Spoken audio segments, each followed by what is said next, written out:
thing I really want to say is that Allah subhanahu wa ta'ala created anxiety and created stress and created fear and created all of the emotions that we feel, including depression and sadness and happiness and joy and everything in between. And so it's really important to know that anxiety is something that actually a small amount of is healthy and important. Why? Because it actually helps us kind of jump into place and deal with and respond to emergencies the way we are right now. Every day has been different for the last several days now. There have been new rulings that have come out about related to this virus and what you're supposed to do and not do and go and not go, and work and schools have shut down and places outside have shut down. So that small amount is a healthy anxiety that helps you get into shape and actually figure out your meal plans and figure out your buying essentials and figure out how to do activities with kids and how to work from home and all the rest that goes to an emergency response. However, it's the anxiety and stress that's over that amount that becomes problematic, that we need to talk about how to actually cope with and deal with appropriately. So inshallah, I hope to share with you 5 steps that are practical, that can be put in place and used, inshallah, to respond to the feelings of stress that we're all experiencing right now. Number 1 is to talk and listen. What I mean by talking is it's really important that you actually share with other people how you're feeling. Even though this discussion of the coronavirus is being widely discussed publicly, it's really important that you personally discuss this. The reason being that especially if you're trying to be strong for everybody else around you and you're just bottling up everything, the fears and emotions that you're feeling, it turns out that this is actually going to wear you down.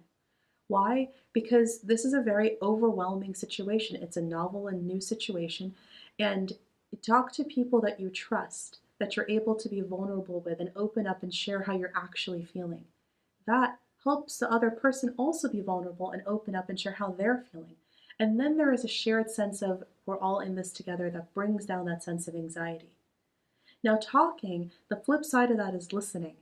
And I really think it's important that we also listen to those who are the most impacted by this virus. Think about our elders, for example, who are hearing really scary news about how they're most likely to be susceptible and potentially even mortality from this virus. So we need to reach out to our elders, ask them how they're feeling, especially those who are in isolation because we don't want to get them sick and they're feeling really lonely.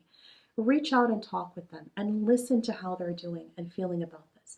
Let's talk to our children too.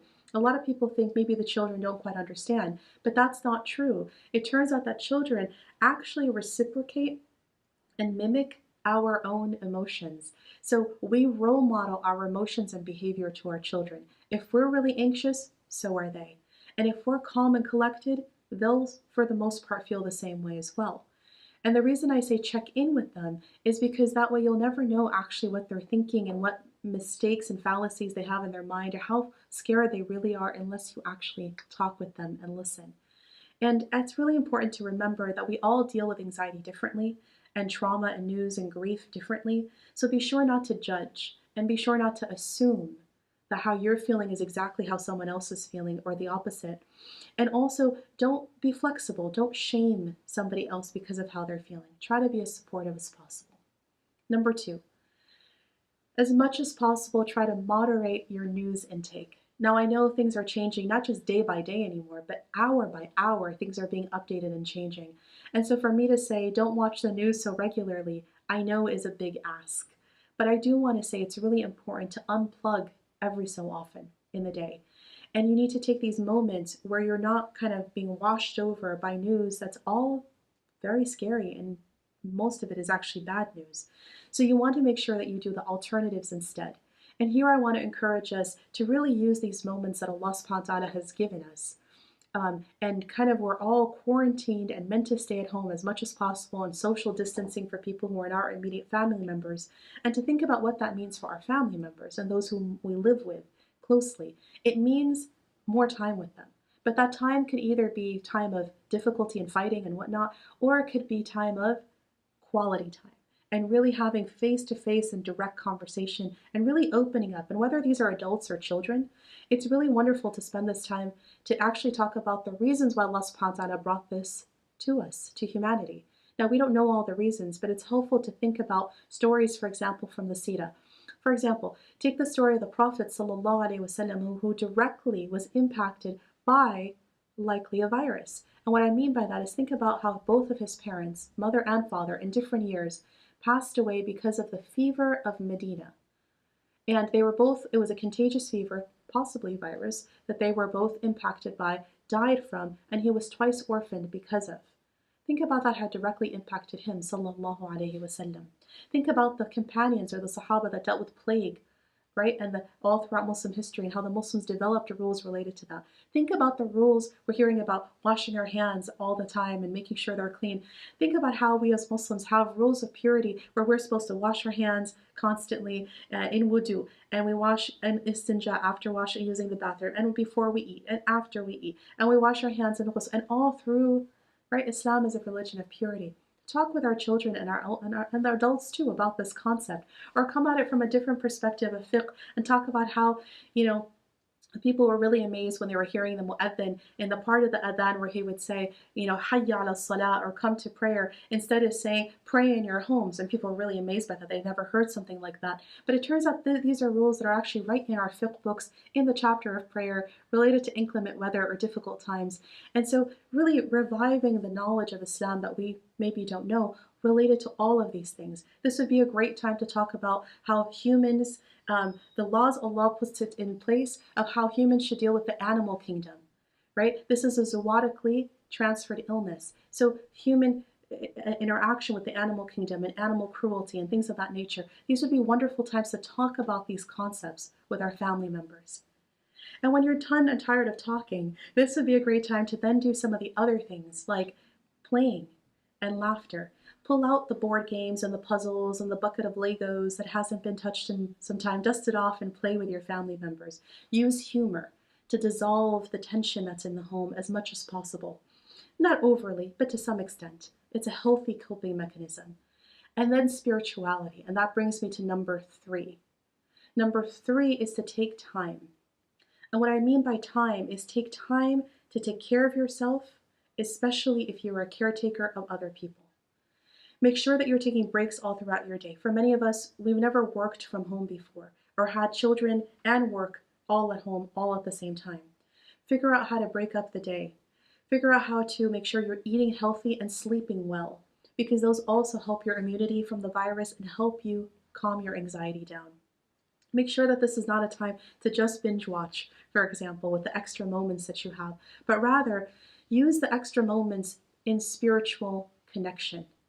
As Muslims, we have these beautiful worship in our faith that allows us to turn to Allah at times of need, like the prayer of Hajj or the prayer of need. And we also have the concept of i'tikaf, and women are able to do i'tikaf in their homes. And you're able to do spiritual seclusion, which is a strong sunnah of the Prophet ﷺ. And even if it's not a formal i'tikaf, you're able to sit on the prayer rug a few times a day with each of your prayers and actually make dua. Ask Allah. This little virus that has brought us all to our knees, the whole world, globally, right? Think about how this little invisible thing, Allah brought it, but also has the ability to take it away. So think about these things spiritually. And I also want to remind you that, like one of my spiritual teachers would say, that the i'tikaf is like a valve on a pressure cooker that allows the steam to get out. And if you don't have that valve, it'll explode. So take these times to really focus in and contemplate on Allah subhanahu wa ta'ala and why He brought this to us, and to remember things like how it says in the Quran, لا يكلف الله نفسا إلا وسعها, that Allah subhanahu wa ta'ala will never burden a soul more than it can bear. So clearly He believes we can bear this. He also says, قُلْ لَن يُصِيبَنَا إِلَّا مَا كَتَبَ اللَّهُ لَنَا, that Allah will never send us something except that it's already written for us. Right? So clearly this has been written for us too, but we need to really reflect on the wisdom of why it's here. Number 4 is to take action. And what that means is to be actionable. And that really helps a lot of people reduce their anxiety. Basically, think about all the people who are vulnerable in the community, who need help. Think about the elderly who nobody's checking in on them. Maybe this is a time to be able to call them or to even FaceTime with them. Even the grandparents who the children can't visit because we don't want to get them sick, do video conferencing with them and check how they're doing. The elder sister or brother who's in the masjid that you used to know about and nobody really is checking in on, you call and check in on them, right? Figure out how you can actually help all of those who are needing groceries or meal trains. These are all things that actually help people reduce their anxiety, including children. Involve them in this, because it actually, when you feel a sense of control in helping to plan for these things, it brings your anxiety down. And also remember, this is a time to think and teach children about the lessons of all the things that we have been stockpiling, for example, and the Islamic lessons related to not hoarding and sharing. This would be a wonderful time to be able to take the extra bag of rice and the extra bag of beans and the extra sanitizer and the extra wipes and put together a care package for the person who doesn't have a shelter and is going to be more immunocompromised than us because they can't stay home because they don't have one, right? To be able to drop off these care packages to the person who is homeless or living paycheck by paycheck, or to give sadaqah, right, charity in these times and in the wonderful campaigns that are out there helping folks that need extra assistance in this time. Number 5 is to get help. And by that I mean the first 4 things that I mentioned are going to help so many of us bring down our anxiety. But the 5th one is really for all of us who have more anxiety than the 4 things that I mentioned can help.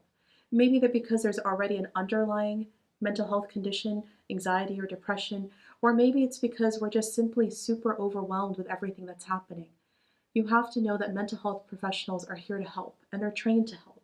And at Khalil Center, we actually have converted the majority of our sessions to be online through web therapy, which means that they're more available to everybody than ever before. And I really want to make sure that you connect with us to make sure that you do get the help of trained professionals if you feel very overwhelmed, despite everything I mentioned. And lastly, we also have these videos that we're producing every so often so that you're able to also help learn practical coping steps and mechanisms to really put in place throughout your time. Inshallah, I hope that was useful. And may Allah protect me and you and all of our families and the ummah and all of humanity. And may Allah subhanahu wa ta'ala lift this difficulty from us, inshallah, and make us stronger because of it. In my last parting words to you, I just want to remind us that if Allah subhanahu wa ta'ala brought this virus to us, He has the ability to bring it away from us, inshallah ta'ala. Walhamdulillahi Rabbil Alameen. Wa sallallahu ala Sayyidina Muhammad wa ala alihi wa sahbihi wa sallam ajma'in. Assalamu alaikum wa rahmatullahi wa barakatuh.